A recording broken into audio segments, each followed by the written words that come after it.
gente, então vamos lá. Nessa nessa terceira parte da aula, a ideia é que a gente trabalhe um pouquinho com as fórmulas das substâncias que a gente viu, né? Então a gente viu lá glicerina, etanol, lauril sulfato de sódio, outras substâncias. A ideia é que a gente trabalhe com as representações que essas moléculas têm, as fórmulas pelas quais elas podem ser expressas. Então talvez vocês já tenham visto falar alguma vez em fórmulas moleculares ou fórmulas estruturais, ou fórmulas planas, enfim. Tem uma série de representações na química que a gente pode utilizar, né? Por exemplo, essa daqui é uma fórmula que a gente chama de fórmula molecular. Tá? O que significa a fórmula molecular? Ela representa a proporção de átomos existente em uma molécula, ou seja, quantos átomos existem e qual é a proporção entre eles. Então, essa molécula aqui, essa fórmula representa o etanol. Tá? Para a molécula de etanol, eu tenho 2 carbonos para cada 6 oxigênios para cada 2 carbonos para cada 6 hidrogênios para cada 1 oxigênio. Quando a gente não tem nenhum índice aqui embaixo, significa que só tem um desse átomo. Tá? Essa fórmula representa a proporção de átomos existente em uma molécula, ou seja, para cada 2 carbonos eu tenho 6 hidrogênios e 1 oxigênio. Essa configuração representa uma molécula que a gente denomina etanol. Tudo bem? Podem existir outras moléculas com a mesma forma? Pode, é por isso que a gente utiliza outras fórmulas para representar uma mesma molécula. A gente já vai entender isso. No caso do etanol, eu posso representar de dois jeitos. Essa estrutura ou essa estrutura. Essa segunda aqui é mais comum porque ela representa um grupo OH, que é um grupo bastante comum nos álcoois, que é o grupo comum dos álcoois. Então, toda vez que a gente tiver uma molécula que se refere ao grupo dos álcoois, a gente vai ter provavelmente explicitado esse OH. Tudo bem? Lembrando, aqui nós estamos falando de moléculas orgânicas, representação de fórmulas orgânicas. Moléculas orgânicas são aquelas que são geralmente compostas por átomos de carbono, hidrogênio, oxigênio, fósforo, nitrogênio e enxofre. Tá? Então, carbono, hidrogênio, oxigênio, fósforo, nitrogênio e enxofre. Uma outra maneira de eu representar esta molécula seria essa daqui. Então, deixa eu tirar essa daqui. Então, em que se difere essa estrutura, essa forma de representação da fórmula anterior? Na fórmula anterior eu tinha só a proporção, mas eu não sabia como os átomos estavam conectados ou ligados entre si. Nessa estrutura a gente já tem, a gente já vê mostrado aqui que os carbonos se ligam, ou os carbonos estão ligados entre si, cada carbono está ligado a hidrogênios, e um dos carbonos está ligado ao oxigênio, que por sua vez está ligado ao hidrogênio. Ou seja, eu consigo reconhecer ou verificar onde cada átomo está conectado, qual é a conexão, qual é a ligação que cada átomo faz. Então essa é uma maneira de representar a molécula de etanol, que fornece algumas informações a mais do que a maneira anterior. Tudo bem? Então, se eu tivesse aqui, ó, C2H6O, eu só sabia proporções, a proporção entre os átomos. Agora, com essa estrutura, eu sei exatamente como os átomos estão conectados entre si. Essa é a importância de utilizar outra forma de representação. Só que muitas vezes utilizar essa forma, digamos assim, ocupa espaço, né? Eu preciso desenhar demais, eu preciso escrever demais. Então, por muitas vezes a gente comprime essas ligações e pode, por exemplo, representar dessa maneira. Então, aqueles 3 hidrogênios que estavam dispersos aqui, conectados, eu comprimi eles em H3C. Eu tinha 2 hidrogênios, um para cima e um para baixo, agora eu tenho os 2 compactados. E o OH aqui. Então é uma outra maneira, é uma fórmula molecular compactada. E ainda existe uma outra forma de representar, que é a forma bastão, tá? Que é essa daqui. Deixa eu pegar um negócio que caiu aqui. Essa forma bastão é uma maneira ainda mais compactada de representação de uma molécula orgânica. Tá? Então aqui eu simplesmente represento por traços. Se você olhar para essa estrutura e eu te disser que essa representação se refere representação anterior, você consegue tirar algumas informações. Então aqui na ponta tem o quê? Um carbono ligado a 3 hidrogênios. Aqui tem o quê? Um carbono ligado a 2 hidrogênios. Então, nesse tipo de estrutura, cada ponta e cada vértice se refere a um carbono com um conjunto de hidrogênios, caso não tenha nenhum outro átomo ligado. Então, só para ilustrar, a gente pode pensar assim, ó.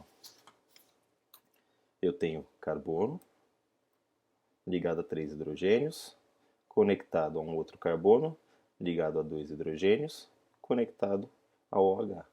Essa maneira de se representar pode virar essa dependendo da maneira como eu queira representar essa molécula. Tudo bem? Então, este é um caso de substância e das suas diversas representações. Vamos pegar mais um exemplo aqui. Né? Se eu pegar a glicerina, vocês provavelmente fizeram a pesquisa, né? Eu espero que tenham feito a pesquisa, e pesquisaram a fórmula da glicerina. Então, a fórmula molecular da glicerina. Molecular significa a fórmula que representa a proporção de átomos em uma molécula. Tudo bem? Lembrando, essa representação serve para compostos orgânicos formados de carbono, hidrogênio, oxigênio, nitrogênio, fósforo e enxofre. Somente por essa representação eu sei como os átomos estão conectados entre si? Não. Então, eu posso utilizar uma nova representação, que é a fórmula estrutural, para dizer, bom, ó, eu tinha 3 carbonos, os 3 carbonos estão ligados entre si. Então agora essa fórmula me mostra como os átomos estão conectados. Eu tinha 3 oxigênios, cada oxigênio está ligado a um carbono. E eu tinha 6 hidrogênios, ou melhor, 8 hidrogênios.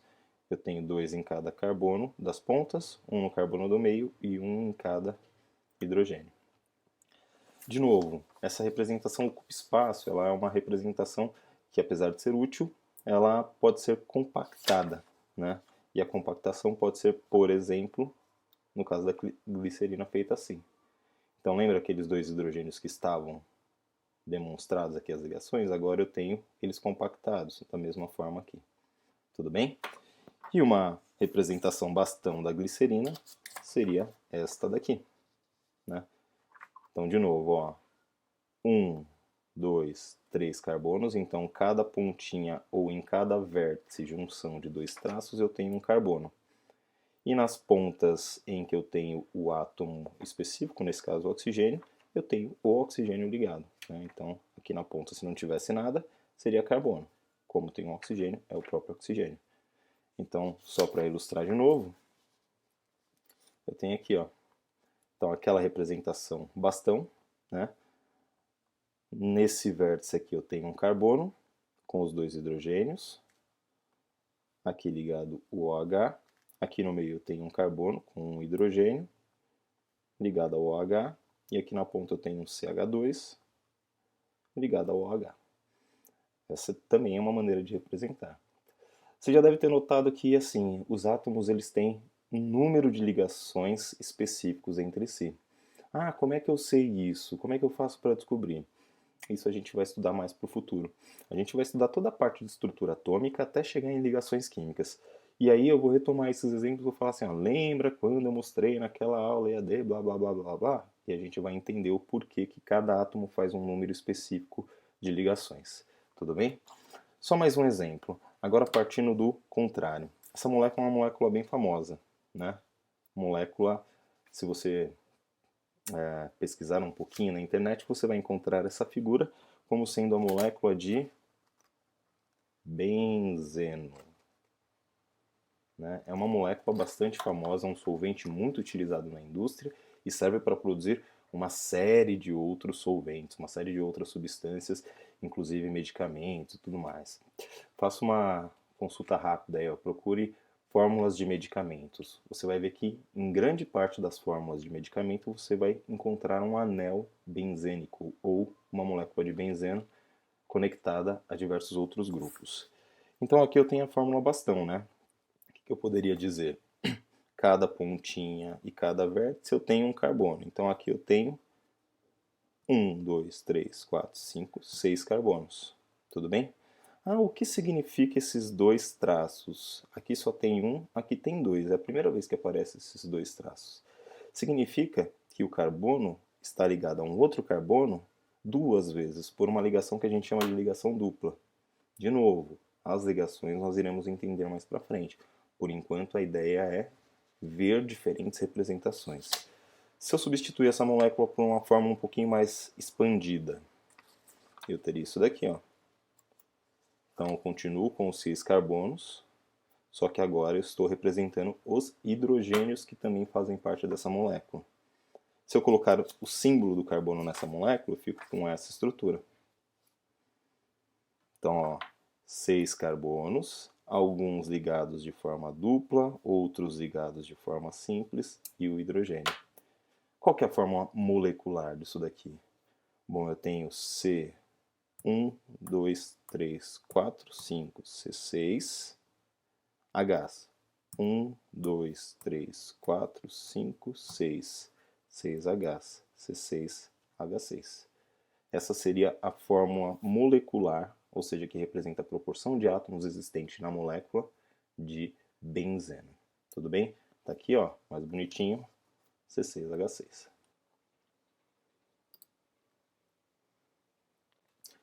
Bom, gente, e para a gente fechar, né, acho que além dessas representações que a gente viu, né, você tem, né, caso você queira entender ou tatear melhor as moléculas, né, você tem modelos moleculares, por exemplo, como esse daqui. Né? Então aqui olha que bonitinho, a molécula de benzeno sendo representada. Tá? Então aqui eu tenho as ligações duplas sendo representadas, as ligações simples sendo representadas e tudo mais. Tem outras formas de representação. De novo, cada forma de representação traz uma informação a mais. Né? Então, por exemplo, essa forma de representação. Então, aqui a gente viu o benzeno novamente. Aqui as maneiras como a gente já viu representada no papel. Né? Então, as ligações duplas. Aqui as ligações sem mostrar os átomos. Aqui uma outra maneira de representar o benzeno. A gente vai entender o que significa esse círculo aqui no meio. Não é um hexágono com um círculo no meio, é um anel benzênico, um anel aromático que a gente chama, a fórmula molecular. E aqui outras representações que mostram informações adicionais. Né? As cores dessas representações, elas indicam aonde está a maior concentração de elétrons nessa molécula. Olha só, uma informação importante quando a gente vai trabalhar com reações químicas, porque quem participa grandemente das reações, da formação das ligações, são os próprios elétrons. Tá? Então, é bom que você saiba que existem várias e várias representações e cada uma delas tem um objetivo, tem uma finalidade, traz uma informação adicional. Só retomando, eu deixei uma questãozinha na última aula que era que para você procurar essa molécula aqui. E aí, você descobriu que molécula que é? A molécula que ficou famosa, né, recentemente, porque ela é a hidroxicloroquina, né, ou seja, a molécula que tem sido apontada como um dos possíveis medicamentos para o combate ao coronavírus. Tá? Então agora talvez você consiga, procurando a hidroxicloroquina aí nas redes, você consiga encontrar a fórmula molecular dela e tentar fazer as relações. Eu diria para você, antes de tentar procurar a fórmula molecular, tente montar, tente dizer quantos carbonos, hidrogênios, nitrogênios, oxigênios, fósforos, enxofres tem nessa molécula. Tá? Então, busca a fórmula, ou tenta montar a fórmula, depois você busca e vê se deu tudo certo. Ok? Então, essa parte de fórmulas estruturais ou de fórmulas de representações a gente fechou. O próximo vídeo vai ser agora sobre a parte de concentração ou da parte de representação das quantidades das espécies. Tá ok?